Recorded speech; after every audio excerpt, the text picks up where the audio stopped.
अपनी पत्नी के इन दो अंगों को छूने से कभी गरीबी नहीं आती। स्त्री को देवी का रूप कहा गया है और देवी का प्रत्येक अंग अत्यंत पवित्र माना जाता है। आज मैं आपको एक ऐसी सच्ची कथा के माध्यम से बताने जा रहा हूँ कि पत्नी के कौन से दो अंगों को छूने से घर में कभी भी दरिद्रता नहीं आती और माँ लक्ष्मी का सदा वास रहता है। अधूरी जानकारी विष के समान होती है, इसलिए इस कथा को ध्यान से अंत तक सुने। तो मित्रों, आइए हम आपको ले चलते हैं एक ऐसी कहानी की ओर जहां शब्द नहीं भाव बोलते हैं, जहां हर मोड़ पर छिपा है कोई रहस्य और हर अंत एक नई शुरुआत का संदेश देता है। तो चलिए आरंभ करते हैं यह अद्भुत यात्रा। एक बार की बात है, भगवान शिव और माता पार्वती कैलाश पर्वत पर विराजमान थे। तभी देवर्षि नारद वहां आए और हाथ जोड़कर बोले, हे प्रभु, आज मैं आपके पास अपने एक प्रश्न के निवारण के लिए आया हूँ, कृपया उसका समाधान कीजिए। भगवान शिव ने कहा, हे देवर्षि, बताइए आपका कौन सा प्रश्न है। देवर्षि नारद ने निवेदन किया, हे प्रभु, मैं यह जानना चाहता हूँ कि स्त्री के कौन से अंग को छूने से मनुष्य के घर में अपार धन की प्राप्ति होती है और माँ लक्ष्मी सदैव वहाँ निवास करती हैं। देवर्षि की बात सुनकर भगवान शिव मुस्कुराए और बोले, हे देवर्षि, आज मैं आपको एक कथा सुनाता हूँ जिसके माध्यम से आपके प्रश्न का उत्तर मिल जाएगा। भगवान शिव ने कथा आरंभ की। हे देवर्षि, एक गांव में मोहन नाम का एक व्यक्ति रहता था। वह अपनी पत्नी से बहुत परेशान था क्योंकि उसकी पत्नी बात बात पर उसे ताने देती थी। अक्सर कहती, तुम्हारे पास है ही क्या, घर में खाने तक को कुछ नहीं है। धीरे धीरे उसके घर में इतनी कंगाली छा गई कि एक भी रुपया नहीं बचा था। अन्न का एक दाना तक घर में नहीं था। ऊपर से पत्नी के ताने, भूख और गरीबी, इन सब ने मोहन को बेहद दुखी कर दिया। उसे समझ नहीं आ रहा था कि वह क्या करे। एक दिन मोहन घर से निकल पड़ा और एक सुनसान रास्ते पर जाने लगा। चलते चलते उसे एक साधु तपस्या करते हुए दिखाई दिए। वह उनके पास जाकर चुपचाप बैठ गया। जब साधु ने अपनी तपस्या पूर्ण की तो मोहन उनके सामने जोर जोर से रोने लगा। साधु ने स्नेहपूर्वक पूछा, बेटा, तुम क्यों रो रहे हो? आखिर तुम्हें क्या परेशानी है? मोहन ने हाथ जोड़कर उत्तर दिया, हे महात्मा, मेरे घर में मेरी पत्नी है जो मुझे रोजाना ताने मारती है। मैं गरीब हूँ, लेकिन इसमें मेरा क्या दोष है? मैं कितना भी परिश्रम कर लूं, धन कमा ही नहीं पाता। मेरा एक छोटा सा धंधा था, किंतु पत्नी के क्लेश और कलह के कारण वह भी चौपट हो गया। वह दिन रात मुझसे झगड़ा करती है। अब तो स्थिति यह हो गई है कि मैं दाने दाने को मोहताज हूँ। हमारे घर में खाने को कुछ नहीं है, पहनने के लिए वस्त्र भी नहीं है। मैं अपनी पत्नी को समझाने का प्रयास करता हूँ कि वह ताने न मारे, झगड़ा न करे, किंतु वह किसी भी तरह मानती नहीं। हे महात्मा, इन्हीं कारणों से मैं बहुत अधिक दुखी हूँ और घर छोड़कर यहाँ आपके पास चला आया हूँ। मोहन की बात सुनकर साधु महाराज ने कहा, रो मत बेटा, आज मैं तुम्हें एक उपाय बताता हूँ जो तुम्हारी किस्मत बदल देगा। यदि तुम अपनी पत्नी के प्रति सम्मान, प्रेम और स्नेह प्रकट करोगे, उसके माथे और चरणों को प्रतिदिन स्पर्श करोगे, तो तुम्हारे घर में स्वयं लक्ष्मी का वास होगा। तुम देखते ही देखते सुख समृद्धि से भर जाओगे। जो भी पुरुष अपनी पत्नी का आदर करता है और उसके चरण व मस्तक का स्पर्श कर आशीर्वाद लेता है, उसके घर में कभी भी धन की कमी नहीं रहती और न ही उसके घर में लड़ाई झगड़े होते हैं। वह जो भी व्यापार करता है उसमें हमेशा तरक्की होती है। फिर साधु कहते हैं, अब मैं तुम्हें औरत के उन अंगों के बारे में बताने जा रहा हूँ। इसे ध्यान से सुनना और अपने जीवन में इस पर गौर करना। साधु महात्मा की बात सुनकर मोहन उनसे कहता है, हे महात्मा, जितना जल्दी हो सके मुझे उन अंगों के बारे में बता दीजिए। तभी वह साधु मोहन को एक कहानी सुनाते हैं और कहते हैं, एक नगर में एक किसान रहता था। उसके बहुत सारे खेत थे जिन पर वह दिन रात मेहनत करता था। उसके घर में किसान और उसकी पत्नी रहा करते थे। उस किसान और उसकी पत्नी में आपस में बहुत अधिक प्रेम था। उनके घर में किसी भी प्रकार का झगड़ा या क्लेश नहीं होता था। इसी वजह से उनके घर में सदैव महालक्ष्मी का वास रहता था। उसके खेतों में इतनी अधिक पैदावार होती थी कि वह दिन प्रतिदिन और अधिक समृद्ध होता जा रहा था। किसान और उसकी पत्नी में इतना प्रेम था कि आस पड़ोस के लोग उन्हें देखकर जलते थे। धीरे धीरे पूरे गांव के लोग जान गए कि किसान और उसकी पत्नी में गहरा प्रेम है। यह बात अंततः उस नगर के राजा तक भी पहुंच गई। जब राजा के पास किसान और उसकी पत्नी की बात पहुंची, तो राजा भी उनके प्रेम की बहुत तारीफ करते हैं और सब लोगों से कहते हैं कि हमारे नगर में एक किसान और उसकी पत्नी रहते हैं जिनके बीच कभी भी झगड़ा नहीं होता।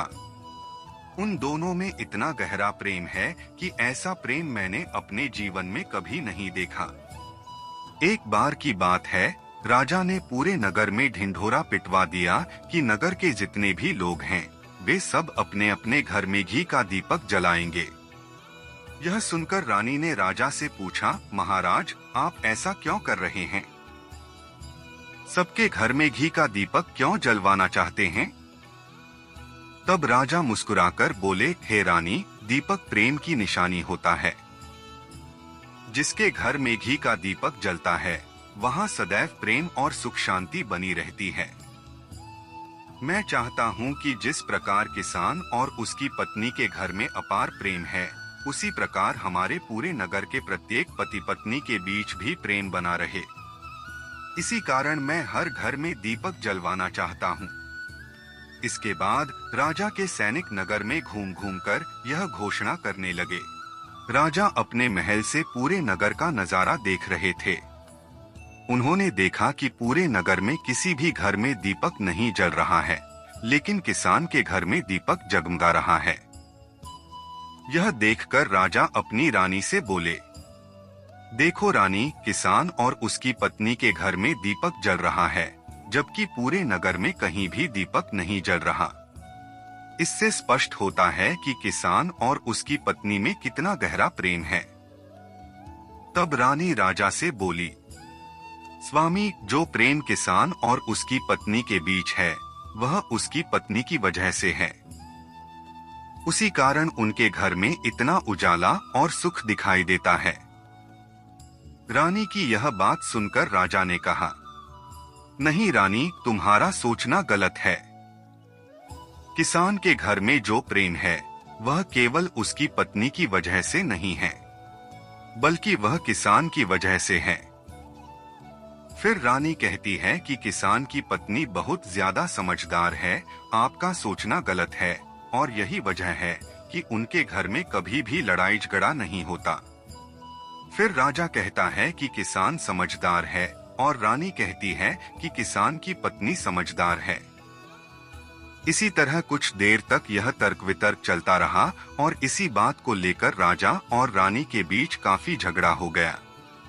इसके बाद रानी ने राजा की दाढ़ी उखाड़ ली और राजा ने रानी को उठाकर पटक दिया। इसके बाद राजा ने कहा, हमें झगड़ा करने की जरूरत नहीं है। क्यों न हम किसान और उसकी पत्नी की परीक्षा ले लें? तभी सारा दूध का दूध और पानी का पानी हो जाएगा। लड़ाई के बाद इस बात पर राजा और रानी दोनों सहमत हो गए और दोनों उनकी परीक्षा लेने के लिए तैयार हो गए। तब राजा अपने महल में गया और एक पुरुष सैनिक को बुलाकर कहा, तुम किसान के पास जाओ और जो सवाल मैं तुम्हें बताऊंगा वही सवाल तुम किसान से पूछना। सैनिक बोला, ठीक है महाराज। राजा की आज्ञा पाकर वह सैनिक किसान के पास गया। उस समय किसान की पत्नी खेतों में गई हुई थी और किसान की तबीयत कुछ ठीक नहीं थी। इसी वजह से वह खेतों पर नहीं गया था।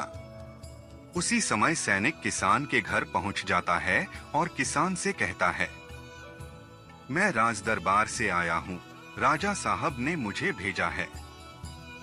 सैनिक की बात सुनकर किसान कहता है, बताइए मैं आपकी क्या सेवा कर सकता हूँ। आप बैठ जाइए, मैं आपके लिए पानी लेकर आता हूँ। तभी सैनिक बोलता है, नहीं तुम कुछ भी मत लाओ, मैं राजा का सैनिक हूँ, बस तुम्हारे पास राजा का समाचार लेकर आया हूँ। किसान कहता है, ठीक है, आप मुझे बताइए राजा साहब ने मेरे लिए क्या समाचार भेजा है। सैनिक कहता है, किसान, राजा साहब ने कहा है कि यदि तुम अपनी पत्नी को छोड़ दोगे तो राजा साहब तुम्हें बहुत सारे हीरे जवाहरात देंगे, साथ ही तुम्हारी जमीन से 2 गुना ज्यादा जमीन उपहार में देंगे और इसके अलावा राजमहल का आधा हिस्सा भी तुम्हें दे दिया जाएगा। लेकिन किसान ने जो जवाब दिया वह सुनने योग्य था। किसान बोला, राजा साहब अपना पूरा राजमहल मुझे क्यों न दे दें, पर मैं अपनी पत्नी को कभी नहीं छोड़ूंगा। जाओ और अपने राजा से कह दो कि किसान ने ऐसा कहा है। फिर सैनिक जाकर राजा को सारी बातें बताता है। उसी समय रानी वहां पर सैनिक की बात सुन रही थी। बातें सुनने के बाद रानी ने राजा से कहा, आपने किसान की तो ले ली, लेकिन किसान की पत्नी की परीक्षा नहीं ली। इस तरह से हम कैसे पता कर सकते हैं कि कौन अधिक समझदार है। इसके बाद रानी ने कहा, अब मैं भी किसान की पत्नी की परीक्षा लेना चाहती हूँ। जब दोनों की परीक्षा हो जाएगी तभी पता चलेगा कि कौन वास्तव में समझदार है। फिर रानी ने अपनी एक दासी को बुलाया और कहा, मेरी बात किसान की पत्नी को जाकर बताना, लेकिन ध्यान रहे यह बात तभी बताना जब किसान घर पर न हो। दासी ने पूछा, रानी जी मुझे क्या कहना है, कृपया साफ साफ बता दीजिए। तब रानी ने दासी को सारी बात समझा दी। दासी किसान के घर गई और वहां पहुंचकर आवाज लगाई। किसान की पत्नी बाहर निकलकर आई और बोली, बताओ क्या हुआ, क्यों इतनी आवाज कर रही हो। दासी ने कहा, मैं राजमहल से आई हूँ और मुझे रानी ने भेजा है। किसान की पत्नी बोली, ठीक है, बताइए किस लिए आई हैं? तब दासी ने कहा, रानी ने कहा है कि यदि तुम अपने पति किसान को मार दोगी तो रानी तुम्हें बहुत सारे हीरे जवाहरात देंगी, साथ ही राजमहल का आधा हिस्सा भी तुम्हें मिलेगा। इसके अलावा जितनी जमीन अभी तुम्हारे पास है वह तो रहेगी ही, लेकिन उसकी दुगनी जमीन और भी तुम्हें दी जाएगी। यह सुनकर किसान की पत्नी तैयार हो गई और बोली, ठीक है, यदि मुझे रानी साहिबा आदेश देंगी तो मैं मंजूर करूंगी, मैं अपने पति को मार दूंगी। तब दासी पूछती है, रानी को कैसे पता चलेगा कि आपने अपने पति को मार दिया है? किसान की पत्नी जवाब देती है, मेरे घर में जो दीपक जल रहा है, जब मैं किसान को मार दूंगी तो उसे बुझा दूंगी, तभी आपको पता चल जाएगा कि मैंने किसान को मार डाला है। अब दासी किसान की पत्नी की यह बात सुनकर राजमहल में जाती है और रानी को सब कुछ बता देती है। किसान की पत्नी की बात सुनकर रानी बहुत अचंभित हो जाती है। राजा और रानी को स्त्री जाति से घृणा होने लगती है। उसी समय राजा अपने नगर के सभी लोगों को बुलाता है और कहता है, मैं चाहता हूं कि मेरे और मेरी पत्नी की वजह से किसान की जान न जाए। तुम लोग ऐसा करो कि उस किसान के घर जाओ और सारी बातें उसे बता दो ताकि उसकी जान बचाई जा सके, वरना किसान की पत्नी उसे मार देगी। उधर सैनिक किसान के घर की ओर जाते हैं और सोचते हैं किसान की पत्नी किसान को रात में मारेगी और दीपक बुझाएगी। इससे पहले ही हम किसान के घर पहुंच जाएंगे और उसे बचा लेंगे। लेकिन जैसे ही राजा के सैनिक किसान के घर पहुंचते हैं, देखते हैं कि किसान तो मृत पड़ा है। सैनिक किसान की पत्नी से कहते हैं, आप तो किसान को रात में मारने वाली, तो मैं रात में थी, लेकिन आपने अभी किसान को क्यों मार दिया? तब किसान की पत्नी बोली, किसान को तो मुझे मारना ही था। रात में तो मुझे केवल दीपक ही बुझाना था, इसलिए किसान को मैंने दिन में ही मार दिया। यह सुनकर सभी सैनिक तुरंत किसान के घर से दौड़ते हुए राजा और रानी के पास पहुंचे और पूरी बात बता दी। राजा और रानी क्रोध से आग बबूला हो उठे। इसके बाद राजा ने सैनिकों से कहा कि किसान की पत्नी को बंदी बनाकर ला। सैनिक गए और किसान की पत्नी को बंदी बनाकर दरबार में ले आए। राजा ने किसान की पत्नी से पूछा, ऐसा तुमने क्यों किया? तुम लालची औरत हो, तुम्हें पैसों से प्यार है। तब किसान की पत्नी ने उत्तर दिया, मुझे तो किसान को पहले ही मारना था। मैं तो बस कोई बहाना ढूंढ रही थी, क्योंकि किसान की आदत बहुत ही खराब थी, वह मेरे साथ बुरा व्यवहार करता था। राजा ने पूछा, किसान ऐसा क्या करता था? किसान की पत्नी ने जवाब दिया, वह हमेशा मेरी नाक का ऊपरी हिस्सा अपनी उंगली से दबाया करता था। इसके अलावा किसान मेरे साथ एक और काम करता था, वह मेरे कान के पिछले हिस्से को अक्सर अपनी जीभ से स्पर्श की। राजा ने किसान की पत्नी से पूछा, जब तुम लोग गरीब थे तब क्या किसान ऐसा ही व्यवहार करता था? किसान की पत्नी ने विनम्र स्वर में उत्तर दिया, नहीं महाराज, तब ऐसा नहीं करता था। राजा ने कहा, मैं समझ गया कि किसान ऐसा क्यों करता था। तभी साधु ने मोहन से कहा, तुम्हें कुछ समझ में आया? मोहन बोला, नहीं महाराज, मुझे अभी भी समझ में नहीं आया। साधु मुस्कुराए और बोले, अच्छी तरह सुनो। मनुष्य जब सच्चे प्रेम, श्रद्धा और सम्मान के साथ अपनी पत्नी का आदर करता है तो घर में लक्ष्मी का वास होता है। पत्नी का चेहरा, उसका मुखमंडल, नाक और कान, ये सभी शुभ प्रतीक हैं। इन्हें अपमानित करने के बजाय यदि पति इन्हें सम्मान पूर्वक स्पर्श करता है तो यह घर में सुख समृद्धि का कारण बनता है। औरत का नाक का ऊपरी हिस्सा मर्यादा और सम्मान का प्रतीक है। जब पति अपनी पत्नी का सम्मान करता है तो उसका भाग्य चमकता है। इसी प्रकार स्त्री के कान के पास कोमल शब्द कहने का अर्थ है कि उसे सदा मधुर वचन सुनाए जाएं। स्त्री के कानों में मधुरता और प्रेम का वास है और यही लक्ष्मी का स्वरूप है। जब पुरुष अपनी पत्नी से मधुर व्यवहार करता है तो माता लक्ष्मी उससे प्रसन्न होती हैं और धन समृद्धि प्रदान करती हैं।